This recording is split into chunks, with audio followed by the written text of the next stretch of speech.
Alright, here we go. So Daria. This one is kind of what I thought it was going to end up being, but I'll go ahead and talk to you about. Well, first we can start about how Christmas came to Japan. It came to Japan back in the 16th century. Um, it never really was a Christian holiday here in Japan, especially considering that most of the Japanese just aren't Christians and never really have been. And in fact, it was banned at some periods of time as well. So it's not surprising that most people in Japan, if you ask them what the nativity is, they have no idea what you're talking about. But if you were to ask them what's Santa, or hold a figurine of Santa and say, who is this? Most of them would probably be, oh, it's Santa. And of course they know what reindeer are, Christmas trees, that kind of thing. And especially light illuminations. Japan loves their light illumination festivals. Out in the cold, which is why if you were to go by yourself it would be a super lonely visit. But that's why it's more of a romantic holiday. You go with your loved one and enjoy the lights. So just like in every other country, there's the spirit of giving. But in Japan, it's kind of a relief from the other holidays because there's a lot of gifts that you're obligated to give. But in Christmas, or during Christmas, there's no real gifts that you're obligated to give, except for romantic stuff that we'll talk about later. But as far as person to person, you can either give gifts or you don't have to. And it's not looked down upon either way. Because they're not expected to be coming from anybody. Unless, of course, you're in a romantic relationship. But Christmas in Japan is a holiday generally of mass consumption, because people are encouraged to spend more, and of course companies have capitalized on that. So in Japan, however, the male is expected to pay for the romance side of it, which is what we're about to get into. And they usually pay for the evening of the 24th leading to the 25th. And Christmas cakes are super expensive for some reason. So let's talk more about how this became a romantic holiday. As you might have guessed, it has something to do with media.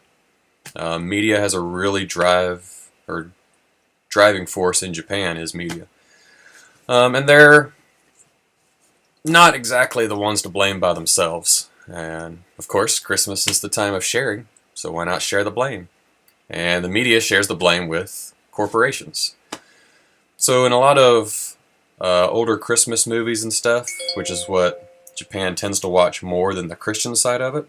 And you can look back and see like all the different Christian side of the movies and then all the different other media Christmas movies that have come out. Like Last Christmas, The Song, of course, or Love Actually has become a really big Christmas movie, along with many others, but the focus on most of them is love or romance, which Japan ate up.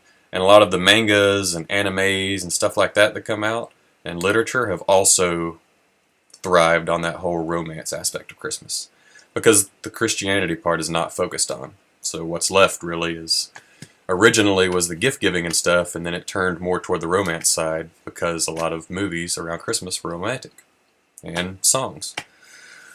And of course, global brands and local businesses love to take advantage of that. And in Japan, that's exactly what they did.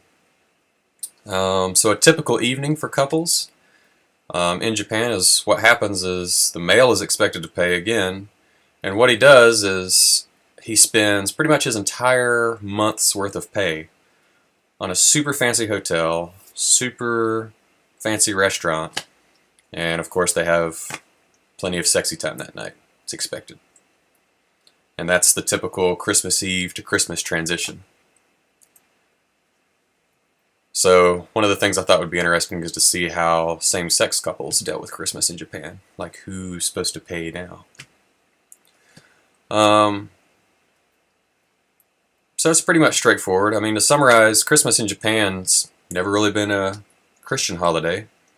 I mean, it started out as giving and caring, but within the last 10 years, it's been about spending all your hard-earned money for that month, all in one day. Hotels are usually booked long in advance, as early as July, just for the event. And you spend a romantic evening with your loved one or someone that you met, enjoying the finer things of life and standing tall while the guy's pocketbook lays crying on the counter or nightstand next to the hotel room. So, sucks for that guy. Whoever he is in whatever position. Their money's all gone. He's probably not going to eat too good for the rest of the month. That's why ramen sales are pretty good in Japan, I'm guessing. Because of holidays like that. Alright, so my question to you is also holiday related. My question was about New Year's. So, what I wanted to know was why the specific animals representing each New Year in Japan were chosen out of all the animals in the world